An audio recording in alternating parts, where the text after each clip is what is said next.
how do you go to the bathroom during selection? Because if you think about it, like you're looking at the landscape of what you're gonna be asked to do, and there's like days where you're just getting fucked with all day. Oh yeah. So like, I know like the majority was like during Hell Week, because then it's like one specific time period. Like, so if you're just training for like 5 days, like when do you go to the bathroom? So I'll answer that. But in terms of like when you went through selection, like when do you take shits, dude? So during team week, that's like the time where you're really under the most microscope. So during land nav, you're on your own time. A lot of the other things that you're doing, 5 mile run, you're on your own time. Yeah. All this other stuff, you're on your own time. But during team week, you're under the microscope from like around 3 or 4 a.m. to 9 p.m. probably. You're on your own time, you said? No, I'm sorry. You're under the microscope during this time. I just completely misheard. So when you go to the bathroom is like when the team says you can go to the bathroom. But luckily, because you're getting crushed this entire time, if somebody's like, hey, we got to take a stop, you have pauses to eat, you've got MREs, you're not starving and exerting yourself to the full extent of your entire life. So you take these pauses and guys will go over there and like go to the bathroom. That's how it works for us. I've got a few funny stories about dudes like randomly having to go to the bathroom during these events. That are pretty funny, but that's pretty much like the blueprint. We can dive into that afterwards. Well, I mean, dude, for us, it was like because we were in the ocean a fair amount. Yeah. You know, it's like, even in like first phase and you guys everything. are taking shits in the ocean. Dudes, even if you didn't have to, guys are taking shits in the ocean. It's like, bro, we're gonna be like at lunch in 5 minutes. Why are you shitting in the ocean while we lay here in the ocean with you? And so it became, at least for the classes I was in, it was like guys were quick to take shits in the ocean, and also the instructors would see there's a deuce just floating in the ocean sometimes. Like, who the fuck shit in the ocean? That's hilarious. But the other thing too is like, so because we were, and this is a theory. Because we were so close to Mexico, some of the water in Mexico that would like we would literally be laying in was like contaminated. There's a theory, right? But getting sick and having the equivalent of like Montezuma's revenge when you're vomiting and shitting yourself, also known as VGE is the acronym, was so common in first phase. So it was like you're in training and like there's stalls you can go to the bathroom. Unlike what you're describing, it was like if you had a minute in between evolutions, you can just go to the fucking bathroom. No one's going to give you a hard time about it. But because guys would just be like violently shitting themselves, it became common practice that in phase, you just blew yourself out in the ocean. Like all the time. And it made other people sick. Just going, oh, and hell. Dudes were so pissed about it. So I remember I got sick. I'm pretty confident I got sick at the end of Hell Week. Because dudes were just shitting their brains out, and we're like doing surf torture, and there's just like shit all over the water. Yeah, it's in your mouth. It's in like all of your organs. It's just all over you. You're just laying in shit, dude. Flutter kicks, go. Oh, so yeah, I would say that it became like this stupid thing where guys in training would like elect to shit in the ocean, even if you could shit in a bathroom. It's a weird thing. I don't know how to describe it. So funny. So for us, one of the funnier stories about specifically shitting is that before I went to selection, they had it to where everybody's in tents. It's basically called Tent City. So it was kind of like this new thing where they built actual barracks that I was in. And so, last hard class, it was like we had barracks, and they were like, you guys have barracks to sleep in. Most of the nights you can sleep in an actual bed. Now you're pussies. Because exactly, now you're a bitch. Because before we were in tents and cots that we literally pulled out. I'm like, yeah, sorry, that sucks. So they built this bathroom, and this bathroom had all these massive stalls. And one of the big things that they wanted to do was have like really good piping because guys eat MREs for 19 days. So if you can imagine, bricks. It's just Lincoln logs all the way down. So they built this thing in this very iconic term. They built what's called the $1 million shitter. And if you ever go to selection, you know exactly. If I say, hey, did you see the $1 million shitter? They're like, yes, I absolutely. I know exactly what you're talking about. So that's the term of the rows that they put. So it's not just one shitter. It's like a row of shitters because they spent so much money on the piping because they knew there were going to be issues. That it cost $1 million to set in all these toilets. And it was like this huge thing in SWIC, which is the training pipeline. They're like, hey, we've got to put in $1 million in these toilets, like period. And everybody was like, thought it was a joke. And because of that, it trickled down to the students. And now it's like this running thing that they always say, but you got to go check out the $1 million shitters. Oh, and they don't look like anything now, but it's the piping that put in all this money and that everybody was beautiful backlash. Piping. Yeah, there you go. Yeah. Yeah, so at the Buds compound, there's So the one area that students get to just basically be left alone by their instructors, it's called the pit. And basically, like, it's a very small compound. It's like right on the Pacific Ocean. There's like the first phase compound, which is basically like all the shit you see in movies of, like, you know, Navy SEAL training. It kind of happens in this very small section of the base. And so on the base, there's like the actual barracks where the first phase students live, which is just normal, like typical, like, you know, bachelor barracks in the military. And then there's like this big fence, and then there's the ocean. And so it's like ocean, fence, barracks. But between the barracks and the fence, there's this little strip of like maybe like 6 foot, it's probably more than that. It's like 10 foot wide, like strip that's totally insignificant. It's like this little runway between the barracks and the fence.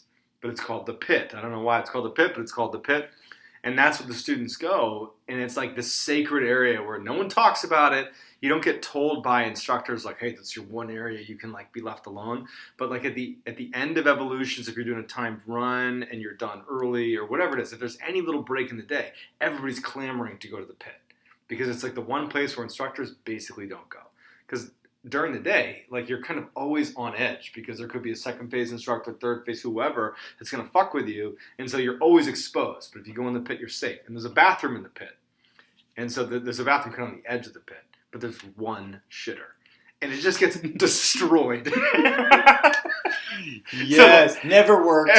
Every day, always overflowing. There's like a line of dudes just like shitting. It's like you'd think that guys would like go out of their way to shit before they arrived, but it was like you get to phase, you get to the day, you're starting the day, and there's like 20 dudes trying to take dumps in this one toilet. There might be 2, and there's this disgusting trough of just like crystallized piss all over it that's just been totally overused, doesn't get clean. And so you can kind of see why guys are like, fuck it, like, I'm not going to take a shit or piss in there. I'm going to shit in the ocean when we get out there. And then during Hell Week, you go to the other side of the base. There's basically 2 sections of the base divided by a road.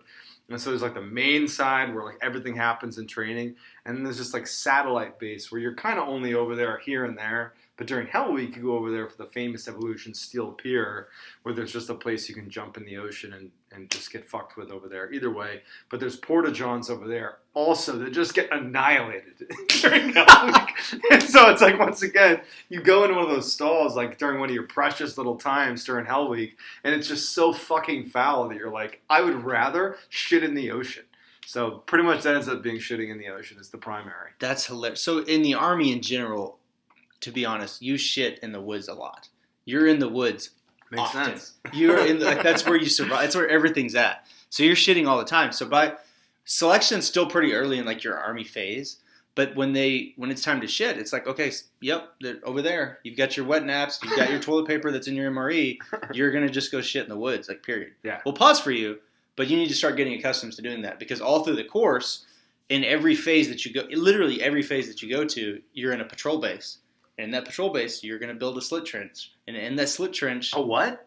A slick trench? I've never heard of this. Slit trench? You shit into a trench, basically? Yeah. Oh, wow. Nice. So, in patrol base operations, right, where you got like a triangle, and you're all sleeping, you got 50% security, everybody's got to go to the bathroom. Sure. Like, you've got 50 people maybe at the most-ish, and you're all patrolling one area, and you're sleeping in one spot.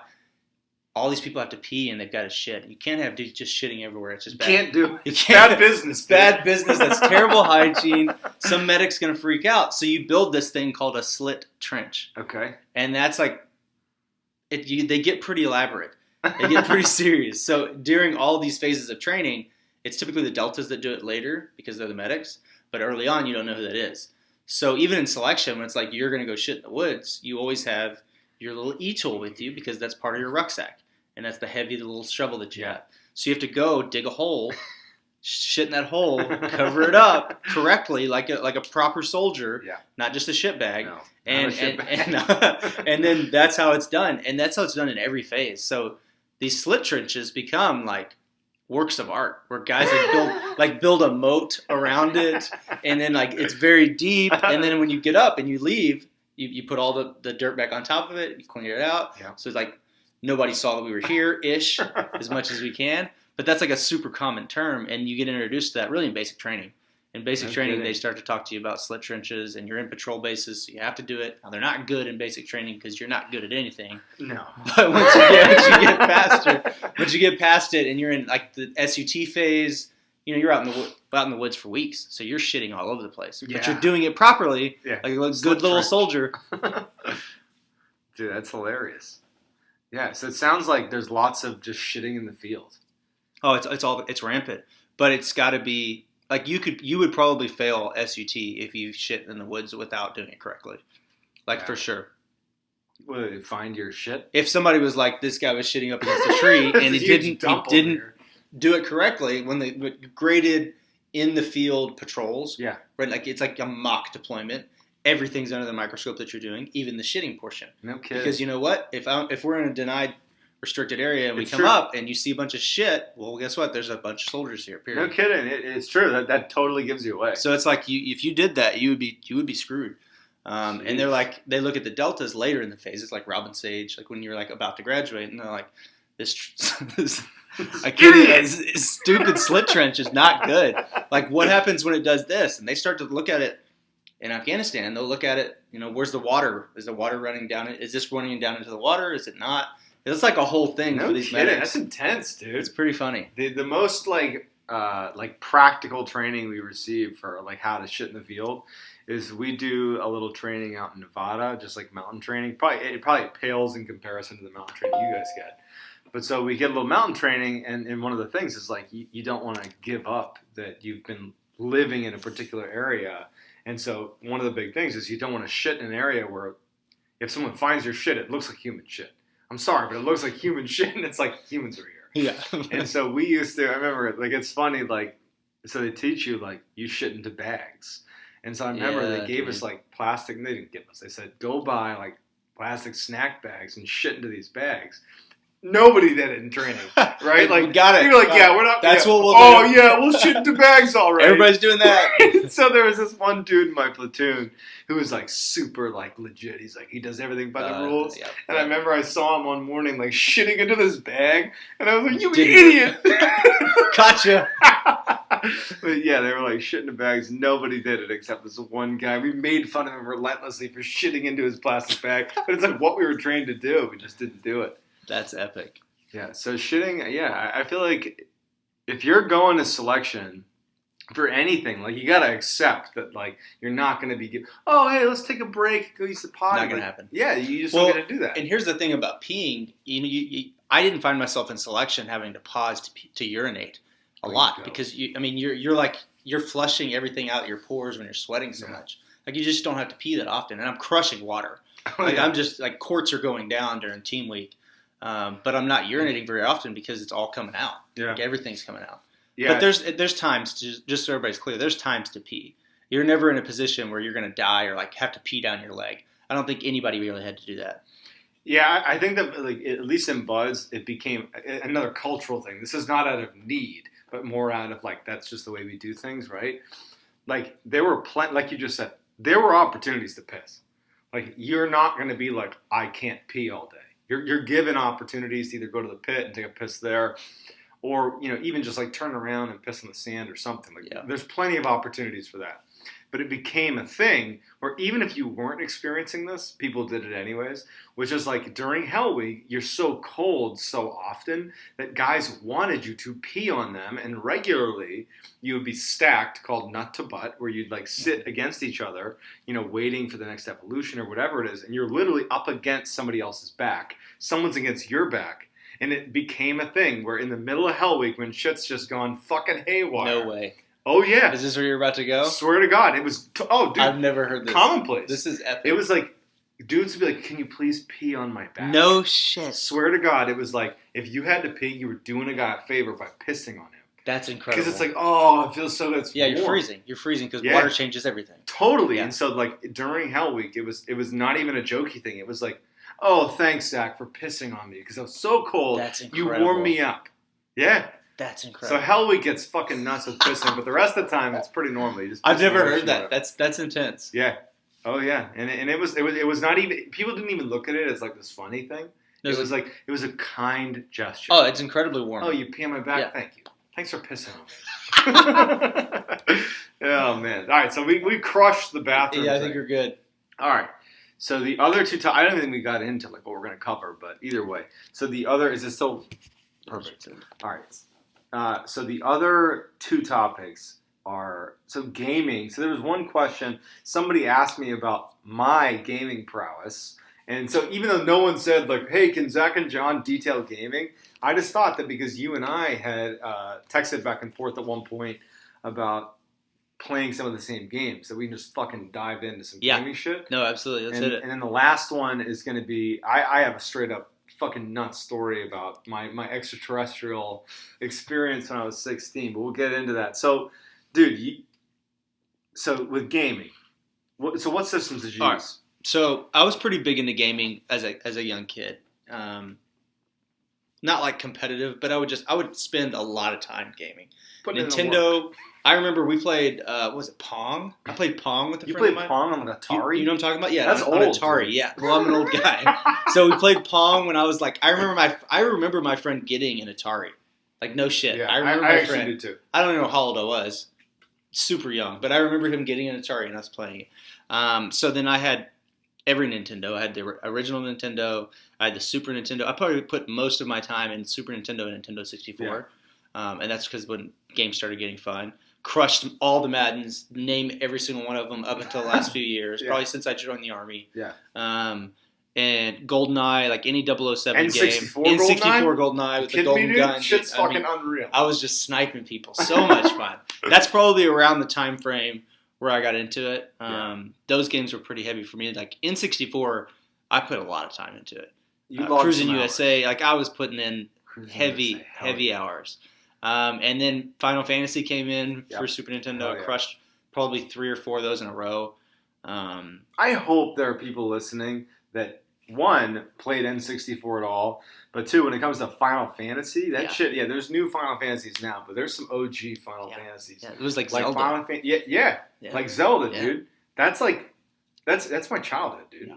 Playing like hardcore like Japanese RPGs, like Final Fantasy 7, 8, 9, 10 to a degree, but 7 was the deal. Where are we at now? Are they done with these? Or are we on like 13? I stopped playing them probably after 10, and that was like years and years ago. Your gaming experience is, and I would consider myself like a gamer opposed to like most of my friends.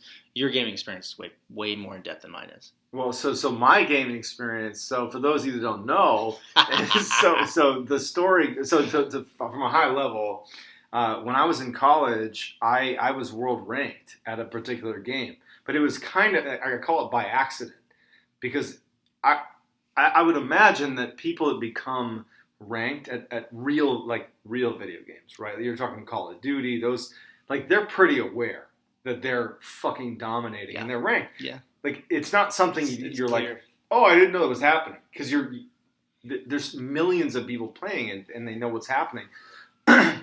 For me, there was a game I used to play. This is back in like 08, 09. Where this is after I went to college and just fucked off and got booted out of college my first semester. I had to come home. I'm literally living in my mom's basement, and I'm going to basically the equivalent of community college. And like, I get up early, I go work at a gym, and then I go to class all day. I do homework, and I come home, and I have this little piece of time that's my own.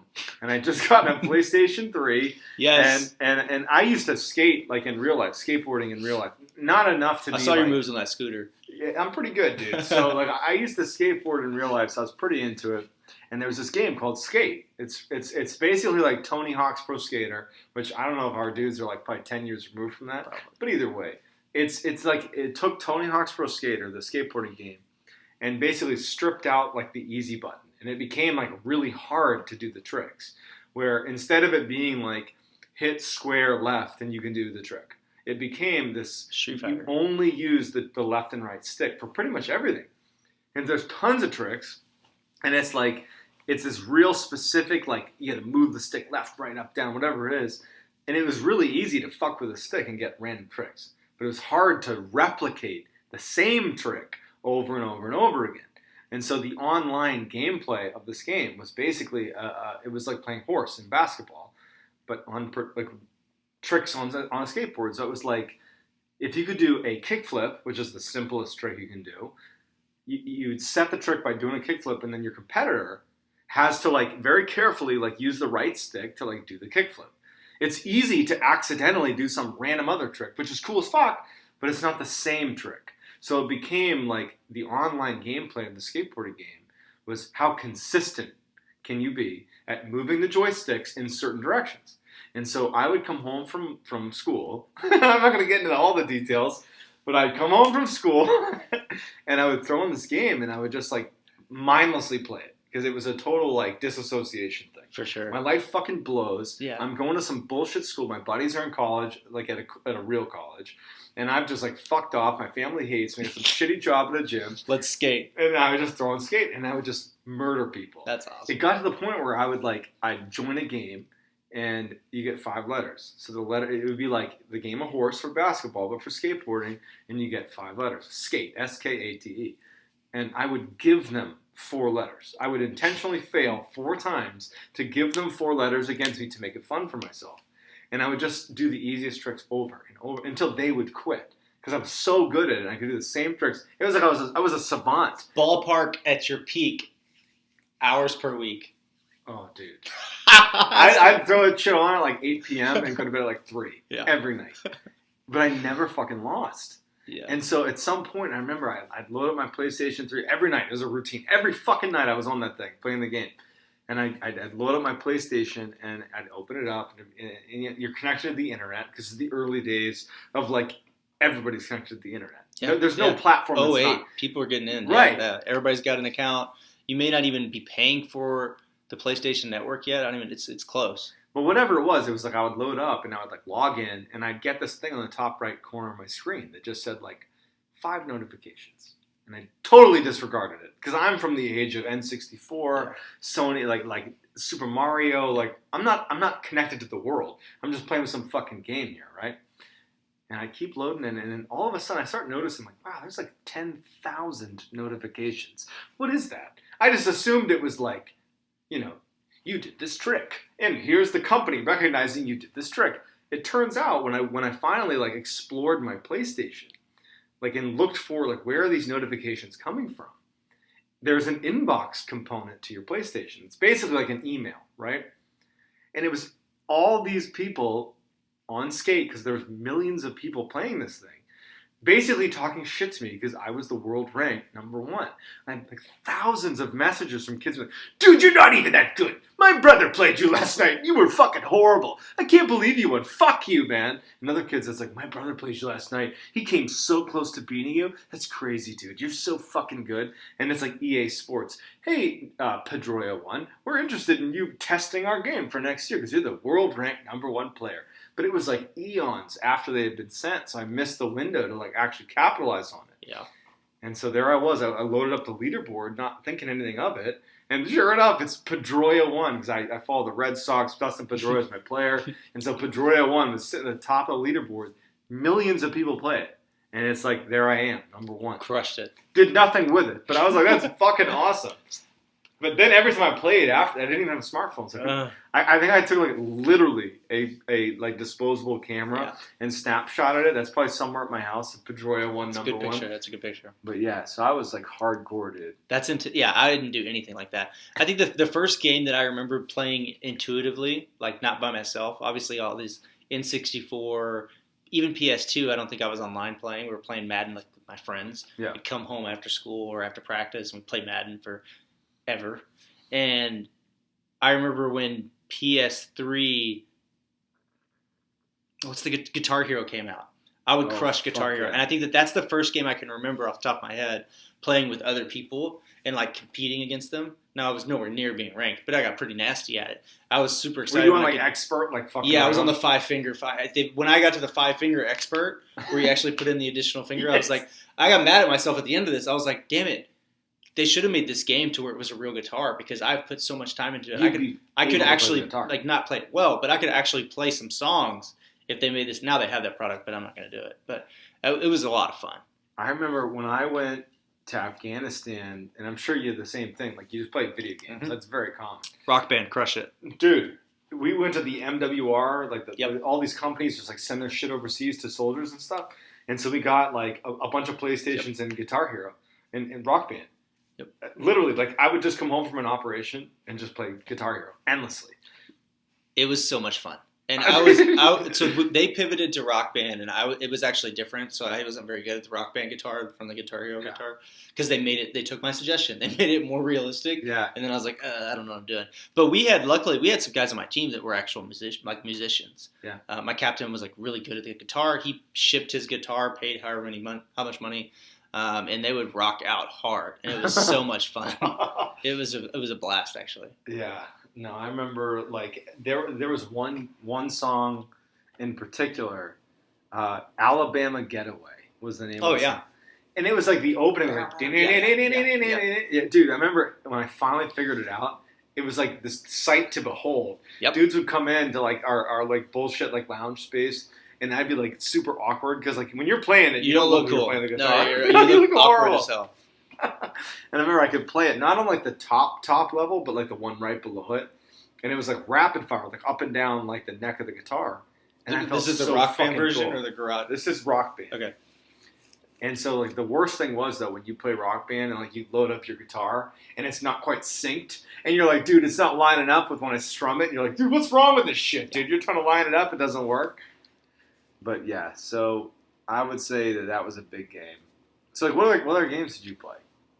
Did you play a bunch overseas, or is this just kind of that was it? That was it. That was the only one we played overseas. It's the only one we had. And we didn't have an MWR. We just had like our own little area to play, where we were like our little base. We had a pathetic MWR where it was like 17 TVs and PlayStations because they just like we went to the.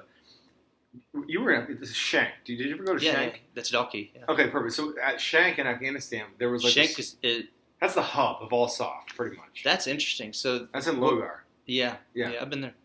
Dude, Shank's the deal, man. Yeah, Shank is the deal. So Dalkey is like the smaller portion. Where's Dalkey? It's like so Shank is big, right? Yeah, it's huge. But they took it in. It used to be like massive during the surge. Probably when you were there, it was like really big, and they cut it down to just one portion of it. The rest of it's like wasteland now.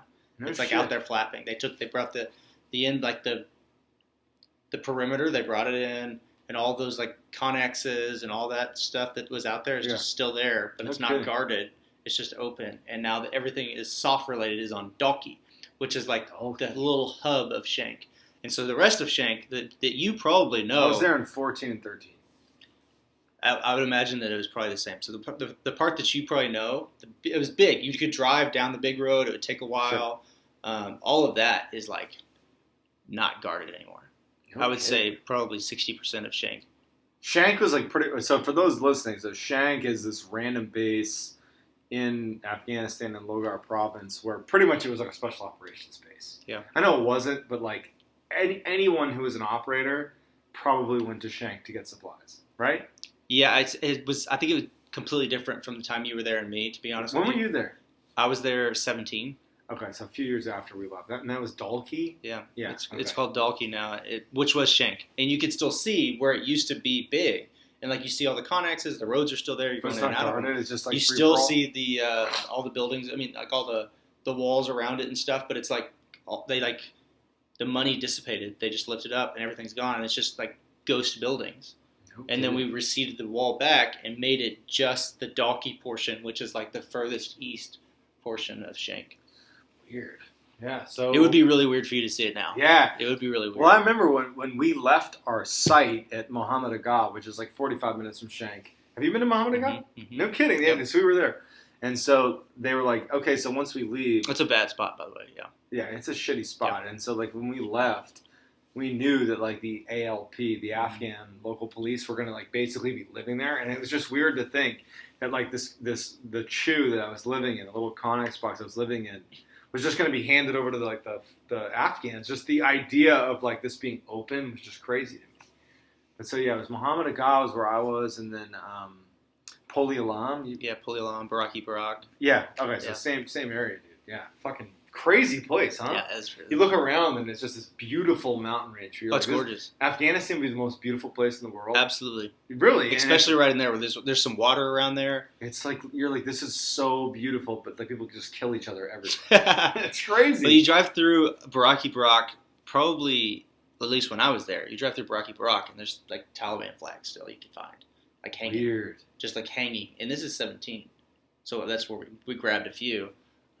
But I mean, Yeah, that's weird. That's a tough area.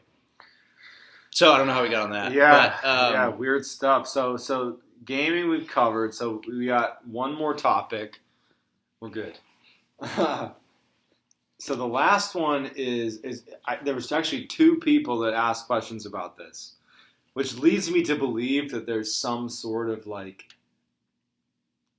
I don't know, maybe somewhere, somehow, someone suggested that this is a thing. But someone had said, "Hey, do you have any stories about like extraterrestrial, like engagement overseas?" As if that's a thing. Overseas only? Yeah. Not in the U.S. Okay, You kidding me? Like, yeah, we don't get aliens. So I wanted to throw out there that like, so I majored in English and philosophy when I was in college, and the reason, I mean, English is kind of an aside, but so like the philosophy side, what blew me away was like having these crazy like discussions with your class where you're like kind of like thinking about what the meaning of life is. Yeah. And Just so, like, super deep, oh, very, yeah. very large context. Crazy. That sounds cool. So like, this struck me as something to talk about. But if you had any fucking alien encounters, No. dude, nah, I haven't either. I have zero. Absolutely zero. And especially overseas. I think if there was ever an alien encounter, the skies of Afghanistan are the clearest things in the world. I feel like we could see an alien from halfway across the world. I just remember sitting in Afghanistan on these mountains, and you can see every sky, like every star, everything in the world. I mean, I've never seen anything so clear, especially under your nods. I mean, nothing's getting past you. Literally nothing's getting past you. No. And well, I never had anything like that at all. I had a guy during selection hallucinate and think that aliens were coming. Okay, that's close. But that is literally it. So I have two things to say. So the one is talking about so my major in philosophy. I was like, thought experiments is I don't know how familiar you are with philosophy, like in the education side, but like one of the things that you do as part of being a good philosophy student. Oh, we got room service. We're all set. Thank you. Uh-oh. She said what? Here, let's keep it. Let's see what we get here. Good evening. Hey, no kidding. Is this because we're like a hey, cool. This looks great. Thank you. Yeah, appreciate it. How you doing? Very good. We're doing Thank good. you. How are you? Thank you very much. Thank you. All right. Hardcore, dude. Parkour. You need something for the room down 55? Anything you like? Okay, thank you, very man. much. We appreciate your help. Have a good evening. Thank You you. as well. All right, so we'll cut that out. All right. Just leave it. Yeah, so we just got a bunch of random room service. All right, so thought experiments are a big thing, and there was one that fucking blew me away. Hit it. So I have a story to tell, but I have a thought experiment that I think is nuts. So when you think about extraterrestrials, right? Because it's easy to have a conversation where it's like, yeah, fucking lunatics are the only people that are thinking about aliens, right? But think of it this way, okay? So the scope of the universe, and the universe, just pretend the universe, when I say that word, is pretty much just like everything that exists. Whether we know about it or not, it's like it's space, it's planets, it's galaxies, whatever it is. It's all existence. Everything. However it came into being is doesn't matter. Everything that exists, okay? That's the universe.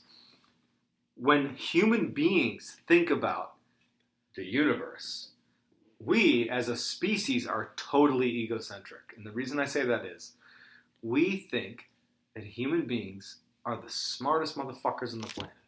We're the smartest motherfuckers in the universe. We don't say it. We don't say there's no one smarter than us. We're just like, yeah, I mean, maybe there's like some fucking ants on another planet somewhere that's like, yeah, we'll call that life somewhere else. But the reality is like, here we are, we're the chosen people, right? But the reality is if there was life somewhere else, somewhere, anywhere in the universe, now or later, do you think, this is actually what an astrophysicist, he's a whole podcast around this, do you really think that they are going to be developed at the exact same tier that you and I are, that we would recognize them as like, oh, those are beings that are just like us, maybe a little different, we speak different languages, let's say, but we can communicate in the exact same way? Or, think of it this way, When you're walking down the road, today, literally today, Zach, when you walked into the hotel, when you're outside, were you thinking about the ants that you could be stepping on? Was that part of it? Where you're like, I better be careful I don't step on any ants on the ground. Were you thinking about Zero. that? Zero. Okay. So let's say you did step on an ant. Let's say that you looked down, you saw an ant, and you stepped on it. Does that ruin your day? Is that something that's going to have this huge, profound... No. Zero. Zero. It doesn't matter to you. Zero. Because are you going to stop and bend down and chat with the ant? Nope. Hey, Mr. Ant. Hey, I'm here in New York. I wanted to just touch base with you. Tell your mom I'm sorry. You're right. Like you're unrelatable. Zero. Did you know that DNA-wise, you're actually close? You're extremely close, DNA-wise, to like an earthworm or an ant. It's a couple degrees of separation. Okay. Human beings believe that if there's life somewhere out there, that they're going to be either equal to us, human beings, or they're going to be below us. But what makes you believe that human beings, if you think about just the sheer vastness of the universe, that we are the top? Statistically alone, there's no fucking way that's true. So what's the chance that we're the earthworm or we're the ant and the other beings that are probably four-dimensional beings, they're just stepping on us. They don't even fucking know it. It isn't like, oh, there's the humans down there on Earth. We just won't talk to them. It's like, I don't think about them because they're not on the same wavelength as we are. And so when you think about life on other planets, human beings are quick to be like, well, why haven't they contacted us? If they've seen us, why haven't they said, human beings, I'd love to speak with you? Because they're not fucking thinking about us. We're the fucking ant. Right? Like, there's just as much of a possibility if there's life elsewhere that they're exponentially more developed than we are. And they're like, oh yeah, those are the fucking idiot humans. The same way we're like, oh, those are the fucking maggots that eat the dead flesh. We're that. Could be. Right? Could we be. Don't Definitely know. could be. 1,000%. Yeah, that blew me away. Yeah, that's deep. Yeah. That's deep. I got another one. All right, hit it. Yeah. So pretend you got a bow and arrow. This is another thought. I'm in. You got me with bow and arrow. Got you with bow and arrow. All right. So this one is very popular, at Okay. least in my experience. Same guy? Probably. Okay. Pretty much every philosophy Okay. professor has a couple Okay. trademark thought experiments. This one is pretty straightforward. And this one, this bleeds into like belief systems and like how do we come into being. It bleeds into that, but it's a very simple premise. Okay? No matter how you feel about the scope of the universe, and what I mean is just the sheer size. No matter how you feel about it, whether it ends or it's infinite or it doesn't matter what your thought. It actually doesn't matter at all. You have to find a way to answer this question. As a human being, as a rational being, the reason this thought experiment I'm going to tell you about fucks with your mind is because you, as a human being, will naturally seek an answer to it, and there's no answer to it. Okay? I'm ready. All right, so you got a bow and arrow, and remember, it doesn't matter if you can do this or not. Okay. It's just for the sake of thought. You got a bow and arrow. You're on the Earth. You're Zack Hughes. You're on the planet Earth. Okay. Everything's the same as you know it. But your bow and arrow, once you shoot it in any direction you choose, it will travel through anything with there's no friction. It cuts through it like it's butter. It has no impact. And it goes at an infinite speed, okay? So whatever that means to you, it goes in an infinite speed in a true straight direction. And it can never be slowed down. The only thing that can slow it down is when it literally reaches, call it the end of existence, whatever that is, okay? So just conceptually imagine, you got this bow and arrow, you're going to aim it into the sky, because you're going to see how big the universe is, okay? Yeah, Pretend you got a GPS tracker on this. It's going to go to the end of whatever is, right. Wherever the end is. Okay, so when the professor will say to the class, like, okay, here it goes. So you're going to fire this arrow, and it's going to just shoot off in some random direction. It's going to travel, at an infinite speed, at an infinite direction. But at some point, it's going to reach the end of existence. So pretend in your mind the end of existence is this humongous sphere. It's unbelievably big. We can't even begin to describe how big it is. But it's this big sphere, this huge sphere, okay? And it reaches this sphere. The arrow reaches this sphere. The end of it. And it hits that sphere, because that's the one thing I can't go past. Yep. Because there's non-existence beyond that, right? This is it. As a human being, the arrow hits the wall. Call it the wall. What is on the other side of the wall? It's not darkness, because darkness exists. That's a thing that exists. So it can't be darkness. it can't be a black hole. Because a black hole, in and of describing it as a thing, a black hole, means it exists. That's what it's hitting if it does that. Yeah. Right. So, like, in order to describe what's on the other side of the wall, and I'm air quoting that, you have to describe something that exists. There is no such thing as describing non-existence.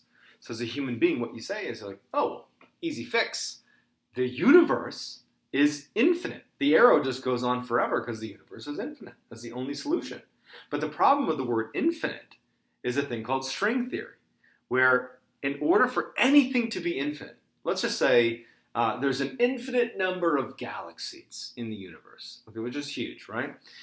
Everything is tied to everything else. In order for Zach Hughes right now to be the Zach Hughes you are in this instant, is you need to be sitting on this particular couch in New York in front of this computer talking to me about this subject.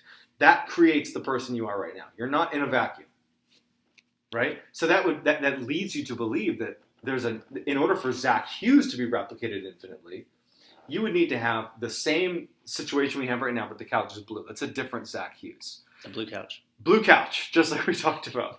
So in order to say there's an infinite number of, the universe is infinite, there's an infinite number of universes, what you're really saying is that everything that exists is duplicated an infinite number of times, which means that Zach Hughes, you are a thing that exists in the universe. Another version of Zach Hughes, just in terms of probability alone, is a Zach Hughes that's not wearing a hat right now. That is a different Zach Hughes. In order for that to exist, we need another planet where every other variable is exactly the same, but you're not wearing a hat. That is a different Zach Hughes, right? String theory suggests that every single possibility, if one thing is infinite, everything has to be infinite. So in order to say the universe is infinite, it means that everything that exists is duplicated an infinite number of times in infinity, which means if you say the universe is infinite, that means that there is an infinite number of Zach Hughes that exists with very slight changes. In string theory. Right. So there's two outcomes. Either you reach a wall and you say, oh, there's nothing on the other side, and you can't describe it. Or you say, oh, it goes on infinitely. That solves the problem of, the universe, there's no wall. So what if if string theory is the inconsistency? What if it is infinite, but string theory is incorrect? The problem with that is no philosopher has created an answer to that problem. Yeah, but it's either it's finite, and let me describe to you why the universe is finite. And you defend this notion that there's basically like an end in some place. And I don't know who defends it very well, but it doesn't exist. Or if you say it's infinite, that lends itself to what's called string theory, which is I'm not going to get into it because I'm getting long-winded. But it makes you think like, holy shit, like there isn't a way to figure out what the sheer scope of the universe is, because both, whether it's infinite or finite, both have massive problems that the crazy part is we will probably never know the answer to.